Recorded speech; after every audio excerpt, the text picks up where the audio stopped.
He only had to kill 3 people.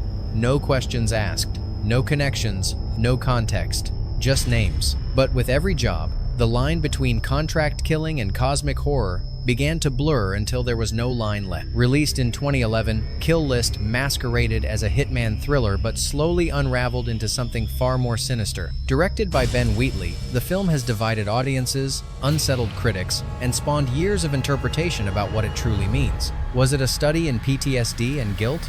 A descent into madness? Or an occult initiation that had been planned all along? Its budget was modest, its runtime lean. But what it accomplished within those limitations was unnerving.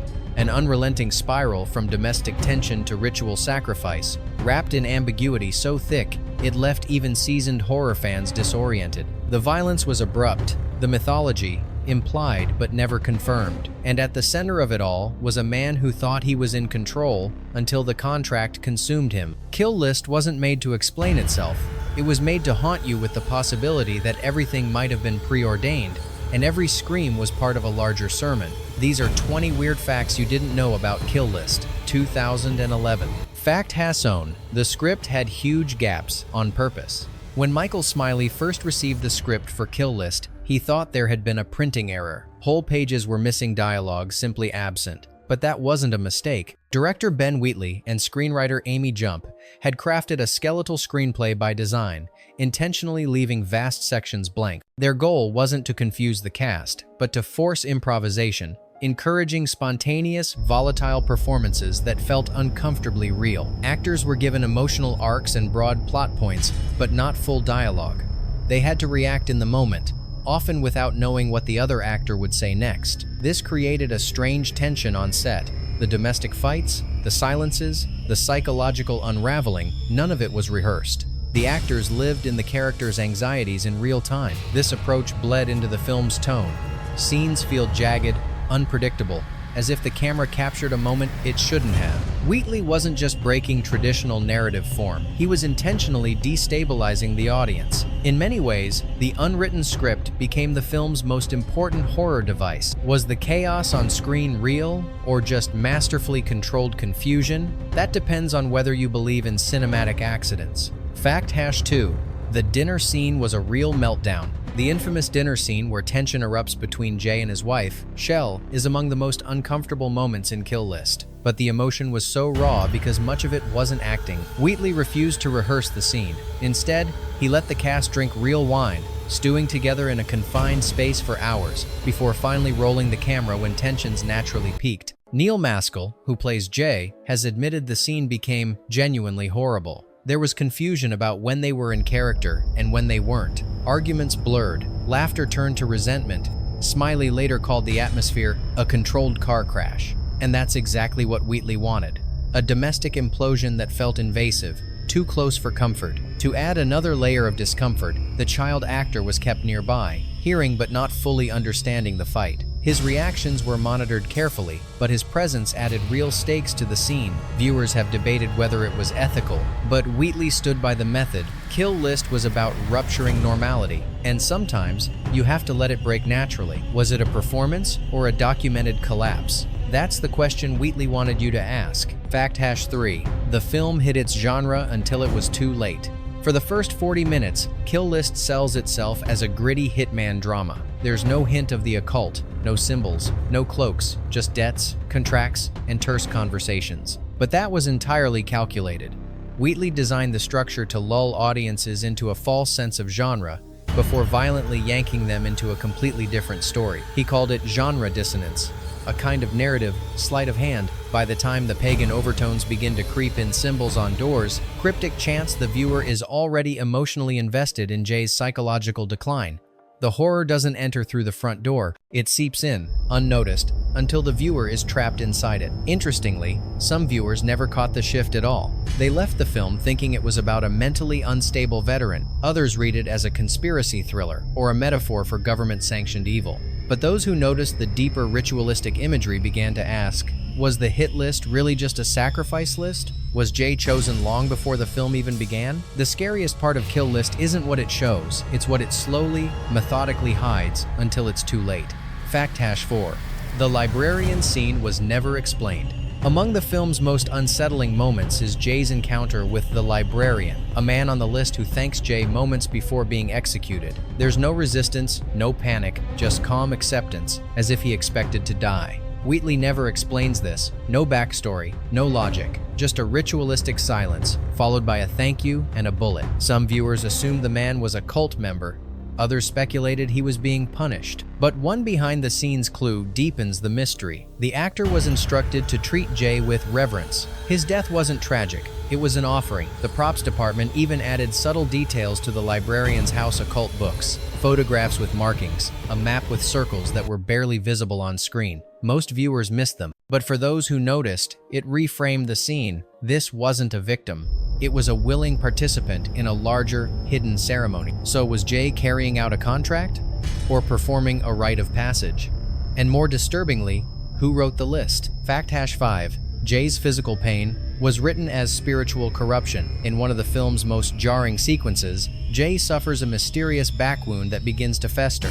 No clear cause, no explanation, just a growing sore that mirrors his descent into moral chaos. According to the filmmakers, the wound was never meant to be literal. It was spiritual rot, made physical. Makeup artists were told to make it look like a wound that had been waiting to happen, not an injury but a curse. Wheatley said it represented something breaking through.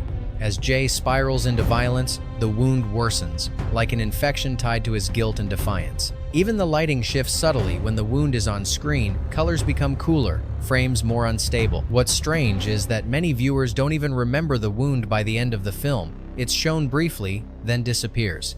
But its presence lingers, like a suggestion. Perhaps Jay was never just being watched, he was being marked. And in that case, the real question is, when did he become chosen?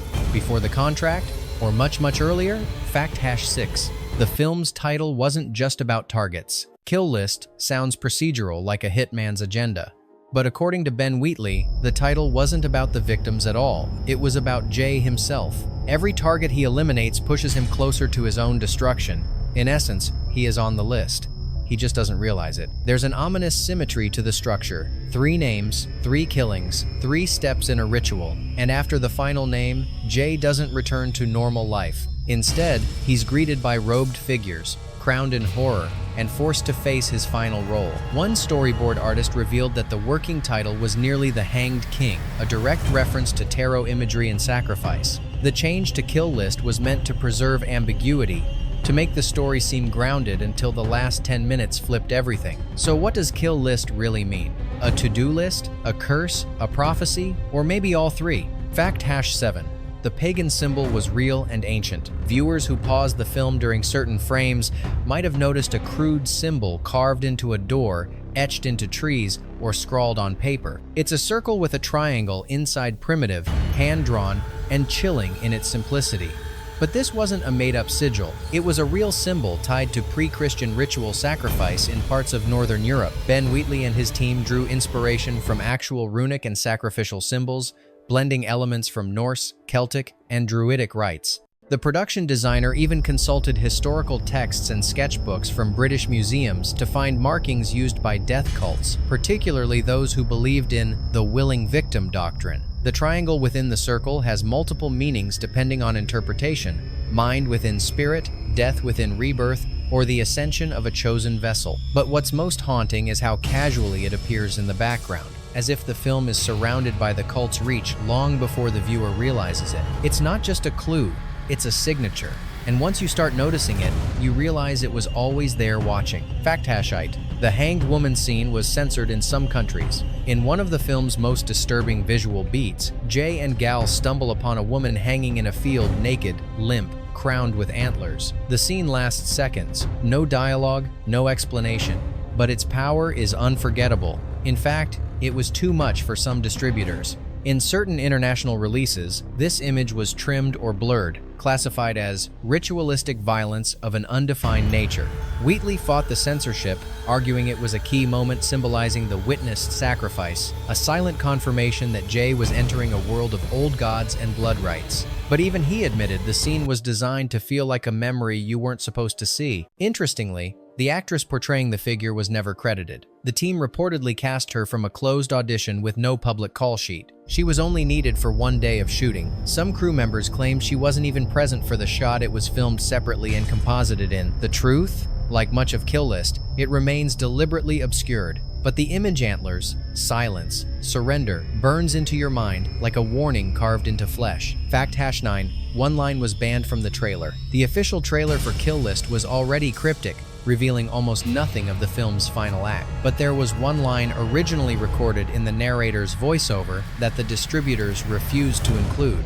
It simply said, "There's no such thing as a clean kill." The line wasn't graphic, it wasn't profane, but test audiences found it too disturbing, too morally corrosive. It didn't hint at violence, it suggested complicity, that everyone involved, killer, contractor, viewer, was part of something they couldn't wash off. According to insiders, the line lingered in people's heads longer than any image. Wheatley reportedly loved the line and used it during editing as a tonal guide. The entire film, he said, was about invisible stains on the soul, the family, the conscience, and the phrase encapsulated it perfectly.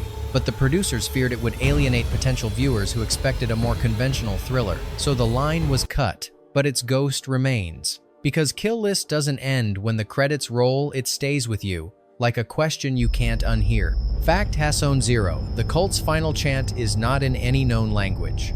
As Jay is crowned at the film's climax, surrounded by torch-bearing cultists, a low chant begins, rhythmic, guttural, ancient. It sounds vaguely Latin, or maybe Gaelic, but linguists who analyzed the audio were puzzled. It doesn't match any known historical language. That was intentional. Wheatley wanted the chant to evoke deep-seated recognition without comprehension, a sound that felt religious but unfamiliar. The sound team worked with vocalists to construct a phonetic blend of syllables from extinct European dialects. They layered multiple voices together, reversed some recordings, and even slowed human breathing until it resembled growling. The result? A chant that feels ritualistic but cannot be translated. It's a sonic trap, drawing the viewer into a false sense of understanding, only to confront them with the hollowness of meaning. You're not supposed to know what they're saying. You're supposed to feel it, deep in the spine. And that, perhaps, is the most terrifying part. Not the words, but the fact that they don't need words at all. Fact #9, the actor playing Jay was shielded from the ending. Neil Maskell delivered a brutal, unrelenting performance as Jay. But there's one thing he didn't know while filming: how the movie ends. Wheatley deliberately withheld the final pages of the script, including the fate of Jay's wife and son, until the last days of shooting. Maskell was told that Jay would confront the cult, but not what he would find. The moment he discovers the hunchback figure, the one he's told to kill, was filmed with minimal takes and no rehearsal. When he removes the mask and realizes who it is, that expression of numb horror wasn't acting. He hadn't seen the costume. He hadn't read the scene. Wheatley said it was crucial that Jay's shock felt genuine, because the audience wasn't meant to witness catharsis. They were meant to witness submission, a man broken not by violence, but by design. It raises a chilling possibility. If the actor didn't know until it was too late, maybe Jay never did either. Fact #2, the ending mirrors a real execution rite. The final act of Kill List left many viewers stunned. Jay is crowned by the cult after unknowingly murdering his own wife and son, who had been forced to don masks and pose as the final hunchback target. While some saw it as a surreal twist, Wheatley confirmed that the imagery is based on real-world execution rituals. Specifically, the rite draws from Scandinavian and Baltic pagan traditions, where the slayer of a sacrificial trinity, mother, child, and betrayer, would be made king or scapegoat. The victim must be chosen by the victim's own hand. In ancient texts, this ensured the cycle of power and guilt would never break. The mask, the hunchback, the silence, each element was lifted from anthropological account. One ritual in particular, recorded in 18th century Latvian folklore, describes a man who slays his kin, believing they are demons, only to be crowned by torchlight and buried alive beneath stone.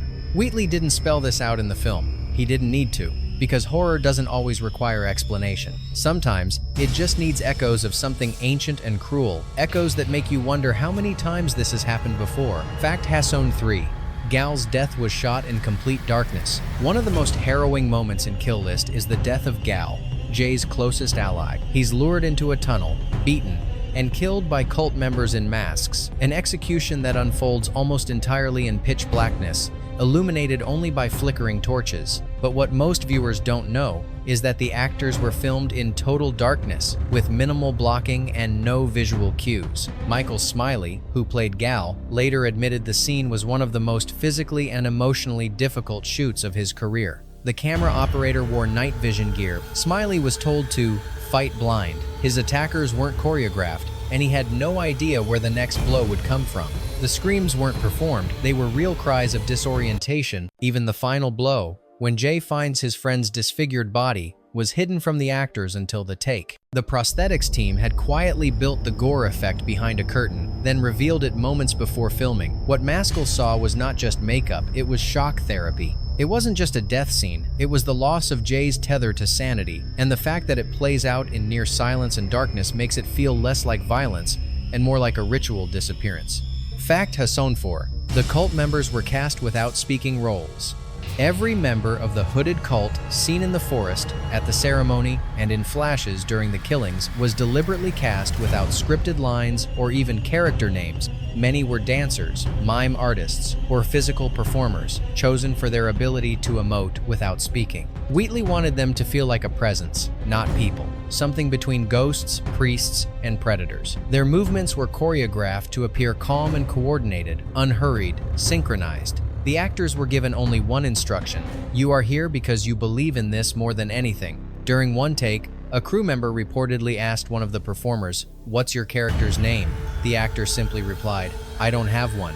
I serve the circle." No backstories, no lines, just ritual. Because the less you know about them, the more space your imagination has to spiral. And that's where the real horror lives. Fact Hasson 5. The film's sound design was engineered to create paranoia.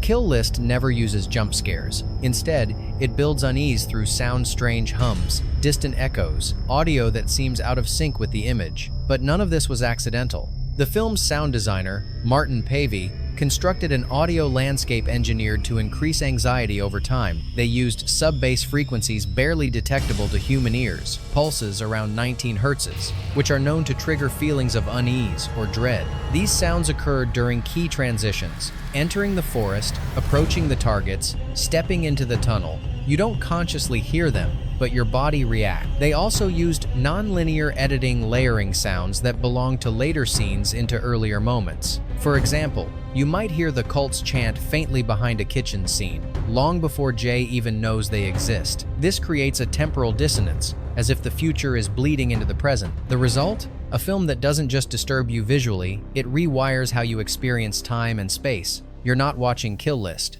You're being pulled into it, second by second. Fact X. The camera work was designed to feel stock. From the opening scenes, Kill List uses handheld cinematography that feels off-kilter, swaying slightly, lingering too long, or zooming unpredictably. This wasn't just a stylistic choice. Wheatley and cinematographer Laurie Rose crafted the camera movement to simulate surveillance, as if the characters were being watched by an unseen force. The camera often breathes behind Jay, trailing just behind his shoulder or positioned across the room like a voyeur. During certain scenes, subtle dolly zooms were introduced to compress space, creating a sense of entrapment even in open rooms. One production note described the visual goal as a haunting without a ghost. What's more chilling is that this perspective subtly shifts over the course of the film. Early on, the camera behaves like a neutral observer, but by the third act, it feels more like a participant, complicit, closing in, recording ritual rather than drama. It raises an unnerving question. If the audience is the eye, whose side are we on? Fact Hasson 7. The director hid occult symbols in the frame margins. Wheatley never wanted the audience to fully understand what they were seeing, but he did want them to sense layers beneath the surface. That's why he embedded occult symbols in places most viewers wouldn't notice. Corners of mirrors, etched on walls, scratched into desks. Most were added digitally during post-production. Some fans discovered these glyphs by accident while adjusting contrast on screenshots. One symbol, appearing only in frames 67 to 34 for less than a second, seems to resemble a binding rune from Icelandic magical staves. Another was adapted from an alchemical sigil for transformation through suffering. Wheatley refused to confirm any meanings. "They're not clues," he said. "They're infection points." Their purpose wasn't to be solved. It was to plant discomfort through subliminal familiarity. By doing this, he inverted the idea of Easter eggs. In most films, hidden symbols are rewards. In Kill List, they're warnings, and by the time you notice them, it's already too late. Fact Hassonate, the ending was inspired by The Wicker Man but reversed. Wheatley has acknowledged The Wicker Man, 1973, as a key influence on Kill List, but with a crucial difference. In The Wicker Man, a man is sacrificed by a pagan cult without his knowledge. In Kill List, Jay becomes both the sacrifice and the willing executioner, and the horror is that he chooses to complete the ritual. According to Wheatley, the inspiration wasn't just the final image of the Wicker Man burning, it was the emotional betrayal of the reveal. He wanted to recreate that, but invert the power dynamic. Jay isn't dragged to the altar, he walks to it. The tragedy is not in his death, but in his coronation. The crown, the applause, the silent faces, it mirrors folk rituals where the Fool King is crowned before being destroyed. Except here, the cult doesn't need to kill him. He already did it to himself. Wheatley's final question to the audience was never, "What just happened?" It was, "Why did he go along with it?" And more chillingly, would you? Fact Hassonanine, viewers reported false memories after watching. In the months following Kill List's release, something strange began happening. On fan forums and Reddit threads, viewers described recalling scenes that didn't actually exist in the film. Some swore they saw a cloaked figure appear behind the child's bed. Others claimed the cultists appeared earlier in the background of dinner scenes. A few even insisted there was a scene where Gal is shown alive after his death, but none of these moments are in the final cut, not even in deleted scenes. Psychologists have speculated this is a form of false memory implantation, a well-documented phenomenon when people consume disorienting media. Wheatley's use of ambiguity, jarring editing, and missing exposition creates cognitive gaps, which the brain instinctively tries to fill. The result, viewers mentally insert images that match the film's tone, even when they aren't there. It's a chilling meta effect. The film doesn't just scare you, it rearranges how you remember it. So when you try to describe Kill List to someone else, you might not be recounting what you saw, but what the film wanted you to believe you saw. And that's not a story, it's a ritual. Fact #20, the ending poster was rejected for being psychologically harmful. A rare alternate poster for Kill List was created for a European home video release, one that never made it to print. It showed a child's drawing, a stick figure with a crown, holding a knife, standing over a pile of faceless bodies. The image was crude, innocent, and utterly horrifying. The tagline underneath simply read, "Daddy did it." The design was rejected by the distributor after test audiences found it psychologically disturbing, not because of gore, but because it invoked real familial dread. It reframed the entire film as the fevered imagination of a child witnessing horror through drawing. Some even mistook it for promotional art for a real crime documentary. Wheatley loved the concept, but agreed to pull it. He later said it captured the film's true horror better than anything else. Not monsters, not cults, but the idea that a father could become a weapon without knowing it. The drawing still exists, archived in a collector's portfolio, but it was never published, and maybe that's for the best because some stories shouldn't have covers, just echoes. Bonus fact, the film was cut to hide a fourth victim. For years, there have been whispers among fans and crew alike that Kill List originally contained a fourth target, someone whose identity was cut from the final edit. According to an early production note leaked online, the Kill List originally included 4 names, not 3. But somewhere between the first and second drafts, the fourth name vanished from the script, the footage, and the credits. Some crew members say the scenes were shot. Others claim it was never filmed at all. But one thing remains strange. In Jay's briefcase during the hotel room scene, there are 4 dossiers. Only 3 are opened on screen. Was this an editing oversight, a red herring, or something more deliberate? Wheatley has never commented directly. When asked in an interview about the possibility of a missing victim, he simply smiled and replied, "Maybe Jay didn't need to kill them. Maybe he already had." It's a single detail, a dossier left unopened. But in a film where silence is weaponized and absence is meaning, the missing fourth name becomes louder than any spoken line. And it leaves us wondering, did the ritual need 3 deaths? Or 4? Or just one man willing to destroy everything he loved? Which fact stayed with you the longest? Was it the missing dossier, the silent chant, or the moment Jay crossed a line he didn't know existed? Tell us in the comments which detail you think reveals the true purpose of the Kill List and whether Jay was ever really in control. Don't forget to subscribe for more deep dives into films that don't just tell stories, they leave scars. And let us know, what movie should we dissect next?